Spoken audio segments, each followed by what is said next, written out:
this might be a little off-brand, but today I really want to rant, and therefore I'm going to be talking about Game of Thrones Season 8. So if you're like 10 years old and watch me for my Disney content, just be wary, because I'm about to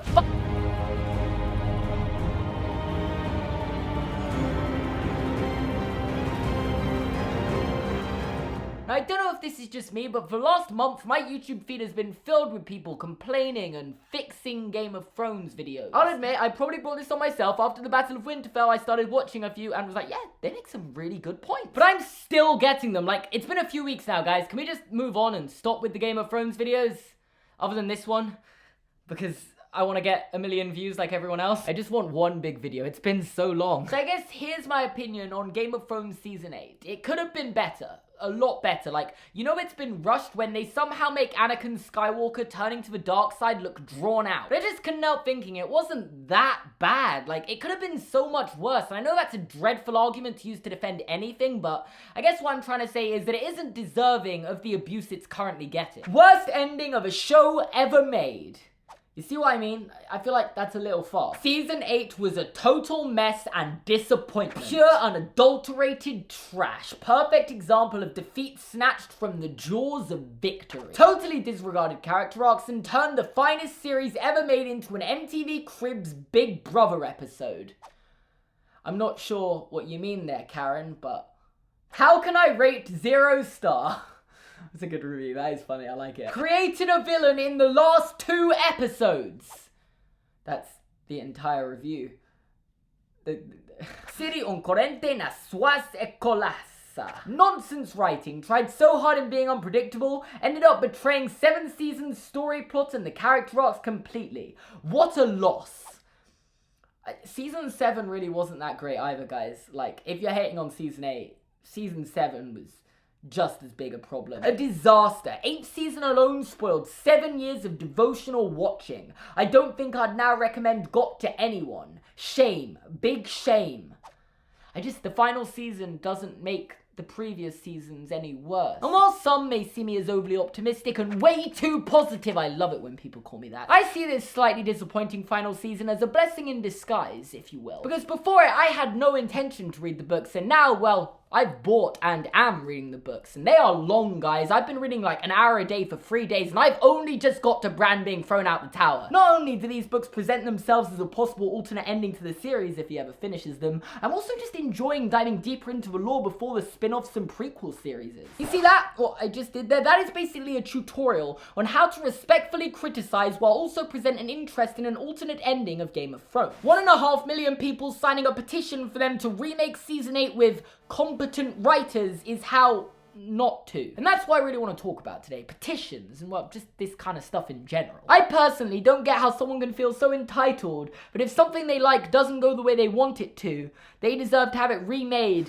the way they want it to be made. Like, being a fan of something doesn't give you ownership of that thing. That's not how it works. Okay, I'm gonna try and make an analogy to compare this to. One of my rules as a YouTuber is that no one can ever tell me what kind of videos I have to make. Fans of my videos can suggest ideas, and I personally know what will do best among my audience. If people think my content is changing too much or just aren't as big a fan as they used to be, they can unsubscribe and move on with their life, but never can they tell me what to make. It's my content, it's free, so you don't get to make the demand. And while I get it's a little different when you're paying for something and therefore have a right to be annoyed if you didn't enjoy something you paid a lot of money for, it doesn't make what happened wrong. And therefore you can't claim it should have been better. I don't. Imagine being a fan of a team that plays football, let's say, Wildford, I know. And therefore you buy a ticket to go to one of their games, but your team loses that game, meaning you didn't enjoy it. With this logic, you would decide it's the wrong result and write a petition to have the game replayed.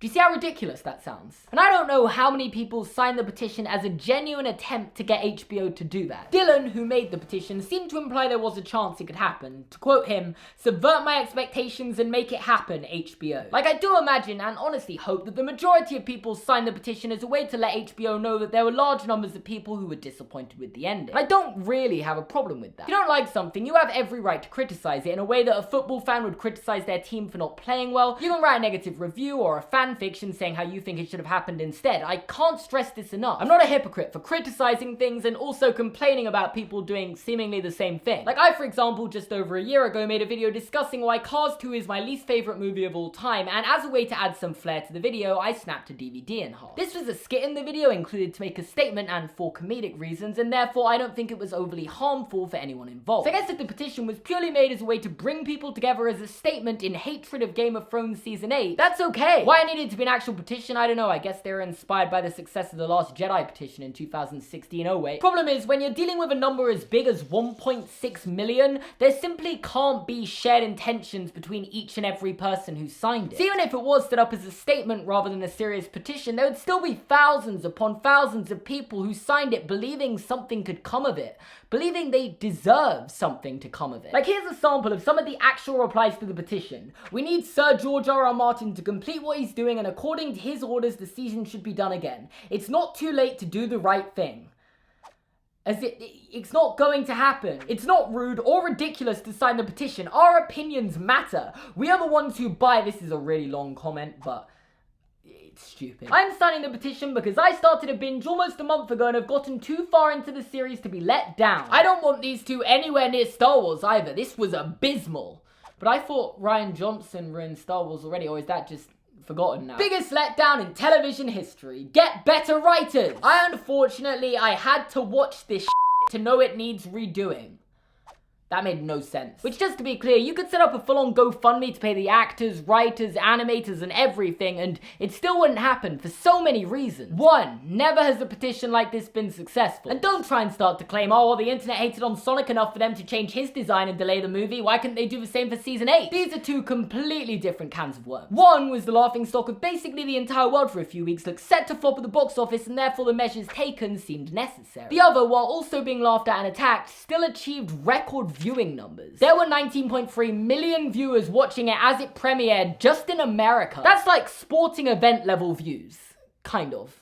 Not really. I mean, the point I'm trying to make is that they made their money, so why would they feel the need to remake it just because a few fans were disappointed? At the end of the day, if each of these 1.6 million people just chose not to watch the episode, they'd have definitely noticed the impact more. I do get why people who knew they were going to hate it watched it anyway, because, well, that's what being a fan is. You've invested so much time and so many years into this show, you're not just gonna not watch the ending because you know you're not going to like it. You want to know how it ends. And I guess that brings me to point 2. Some fans actually did like the ending. I don't feel like I particularly fit into this group, but I often find myself defending things that I think are getting overhated and therefore come off as if I love it, and I've tried not to do that for this, but I really haven't succeeded. However, there are a lot of people, probably not as many as those who hated it, who really enjoyed the final season, and therefore remaking it would be a complete insult to them. What if they then make a petition? We'd just get stuck in a never-ending loop. Which is why, as a business, this just wouldn't be a profitable decision for HBO. Not only would it make less money than the original Season 8, but also, you can't please everyone, and just because something you made wasn't popular with all your fans doesn't mean you should go back to square one and make it again. Like, if I made a video that got loads of dislikes and hate comments, I wouldn't set out to remake that video to prove the people who didn't like it wrong.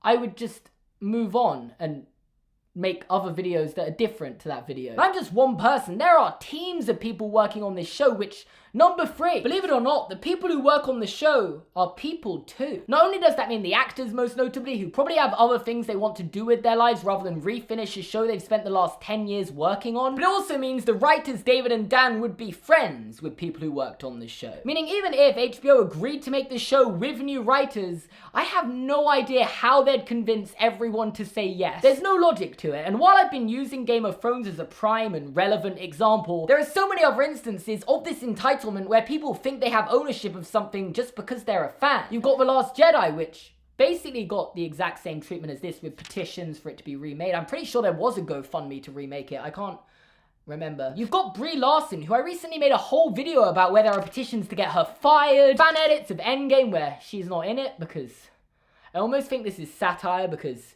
it's so sexist. Even J.K. Rowling, who I've been vocal about disagreeing with the direction she's taking with Harry Potter, has been told to stop with Harry Potter so much that I genuinely think she quit Twitter. She hasn't tweeted since March. At the end of the day, even though I disagree with her, I'm just a fan and it's her story, so it's her choice what she does with it.